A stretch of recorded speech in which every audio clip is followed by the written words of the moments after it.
acquaintances. Marami pa ito, parang ano lang eh. Parang wait talaga na. First day. First day of the week. So, hindi ko na-expect na magsasalita ako ngayon. But it's alright. It's alright. Actually, parang, when I heard that from my daughter first, that you noticed something about, and I said, no, I haven't seen it for a while. And then after that, I heard that he was sick. And I was thinking, you know, my husband, late husband, Johnny Delgado, passed away with exactly the same thing. He had also non-Hodgkin's lymphoma. And when I heard about it, I was thinking, I'm not ready for Ricky, you know, parang, concerned ako. Of course, I was hoping for the best. At the same time, I've been in this world long enough with friends who come and go. It's very painful thing to have to say goodbye to friends, meaning you can't see them in person, but you can only see them in your memories. And more and more, I'm seeing my friends in my memories. And I look at my old pictures, and the past couple of nights I looked at old pictures with Ricky. So, si Ricky naman, we only worked, I think once together. I only directed him once in a Viva film called Apoy sa Puso. Dito sa Baby K, kanina.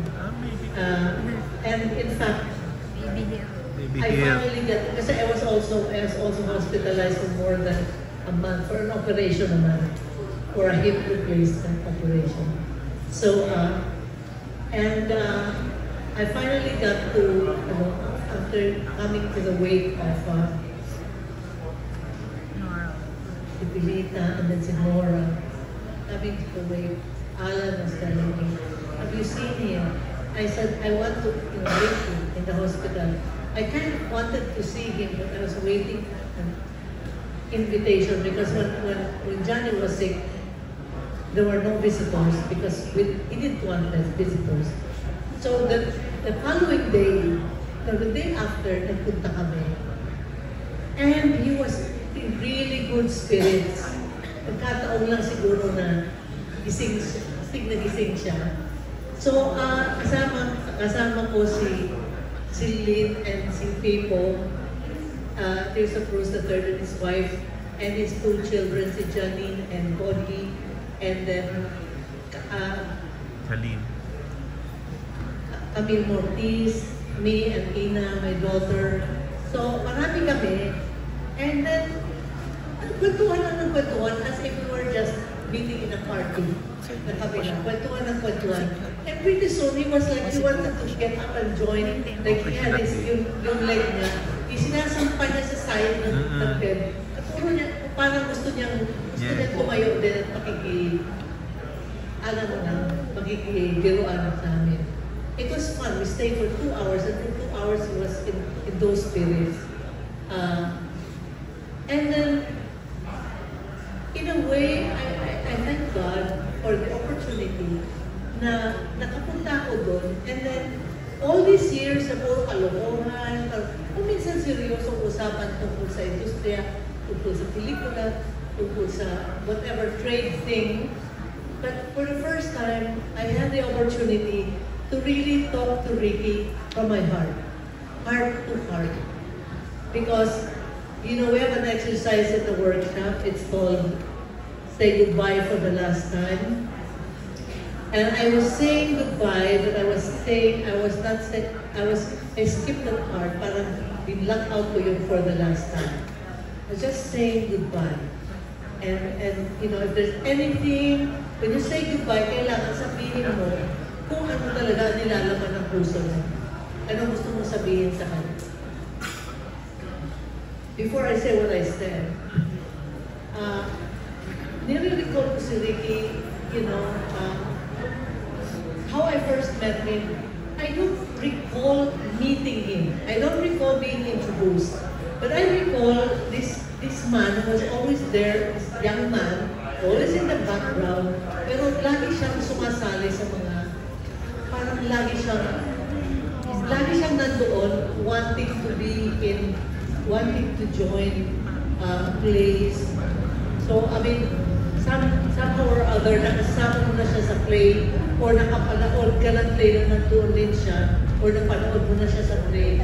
And then later on, nandoon na siya sa TV, sa pelikula.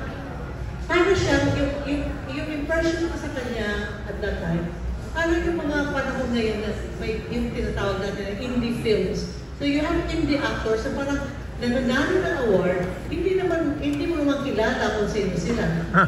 Diba? Yung gano'n, kasi hindi nga. Diba? Ano siyang gano'n? Yung nandun siya, si Ricky Davao, nandun siya. Siyempre kilala mo siya, anak na ni Charlie Davao. Diba? So, may pedigree siya sa pelikula. Pero yung lagi lang siya, nandun lang siya, kahit ano, nandun siya, pag may opportunity, pag mayroong in-offer sa kanya, tanggap agad yun kahit ano yun. So, ganun siya, yung porsigido siya. And then even, ganun siya, hanggang sa finally, started doing things, and even proving in his craft, and later on, nananalo ng awards. Diba? Nagkakaroon ng pangalan, not just the son of Charlie Davao, but nagkakapangalan siya. Yung pagkaporsigido niya, at makikita mo sa kanya, mahal na mahal niya talaga ang acting. Mahal na mahal niya talaga. Pero seryoso siya. He will not say no to anything. Kunin niya, tatanggapin niya, at gagawin niya kung ano man. Yung bibigyan niya ng buhay, gagawin niya unique yung character na kanyang gagawin. Ganon si Ricky. Wala siyang sinasayang na role. So later on, ganun din ang nangyari. Later on, now how to belong to show business is a different matter. Becoming a legend is a different matter. And how did he become a legend? For example, sa mga party-party, siyempre naiimbita siya kasi nakaplastic siya, nakakasama na niya lahat ng mga artista sa iba't ibang play o o pelikula or TV show. Naalala ko si Johnny noon, nagkasama sila for the first time sa isang play na sinulat at dinirect ni Paul Dumol. Nag-perform sila sa Intramuros somewhere. One of those... Felipe de las Casas. Magkasama sila sa play na yun. At tanda-tanda ko, sinabi ko, kasi gano'n talaga I don't know the name for it. For somebody who just wants to be there, you know. And at tanda-tanda ko, sinabi ni Janice sa akin, binong time daw niya, si Ricky. At kinento din ito ni Ricky sa akin. Ang haba-haba ng mga linya, malalim na Tagalog. Nag-eksena silang dalawa. Pagkakas, nakalimutan ni Johnny yung lines niya. Tapos tumitingin siya kay Ricky na para bang, sabi ni Ricky, para ako nakalimot ko. Iniisip ko ako nakalimot ng lines, mga ganun good time. Hanggang sa nasahin na rin siya. Aba, itawid mo. Mag-adlib ka, itawid mo. So later on, magpa-party kami, hindi siya number 1 sa guest list. Kung sino-sino mga A-list na nasa guest list. Hindi siya na hindi siya na kasi masyado seryoso. Tapos, seryoso sa kasi hindi siya, yung mga sinasabi niyo, ngayon na lang yan. Dati hindi siya ganun pa-outgoing. Tapos, nagkaroon ng party, kantahan na, siyempre si Tears of Rose, diba?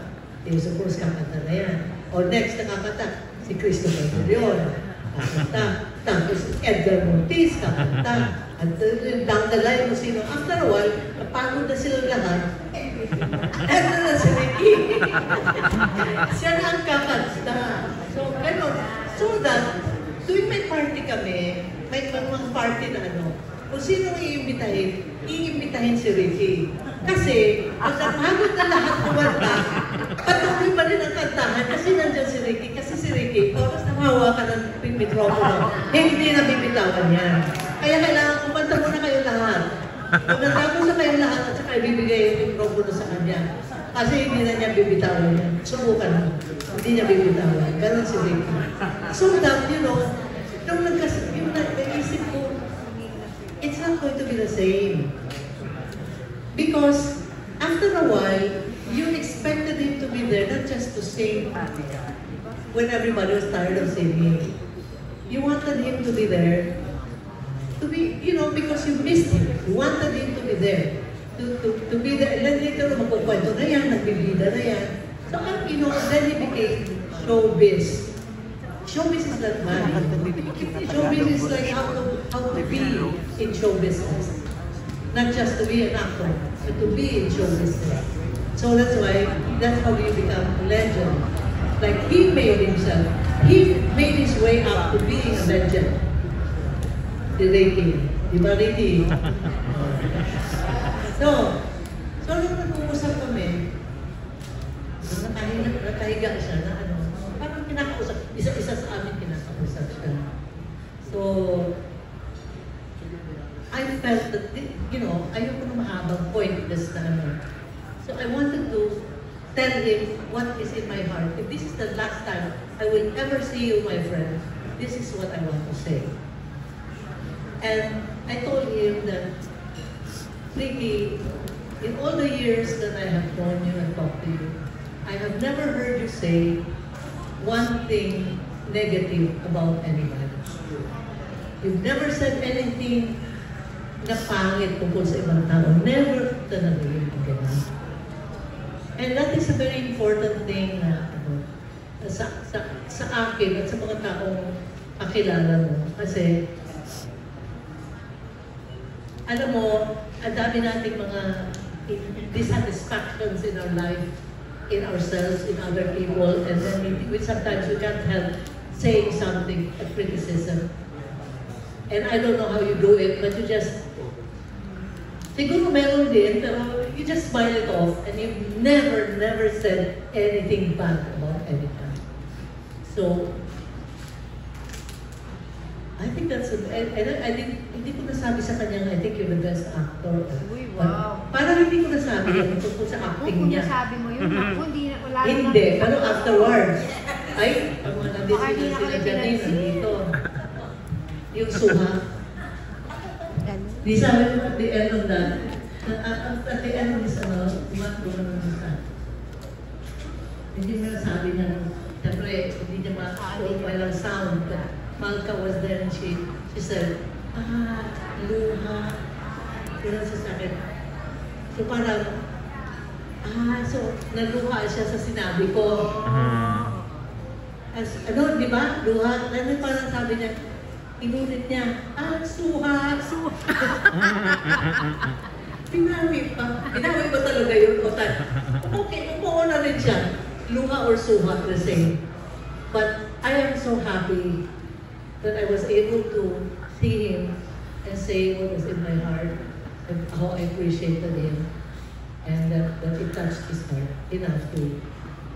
Kaya pag pag kumain ako ng suha, nalala ko yung doon. Sinabi ni Ricky. So, that's the kind of, he's one of a kind that way. I'll never forget that. Lesson for people who are, you know, madaling ma-defeat, parang konting pag hindi natanggap o hindi na down agad, hindi. Tandaan niyo si Ricky is the stain of the, what do you call this? People who try again. Yeah. Never say die. Never say die. Si Ricky daw yun. Okay. So,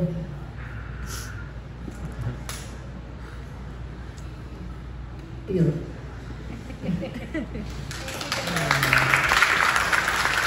Thanks a lot.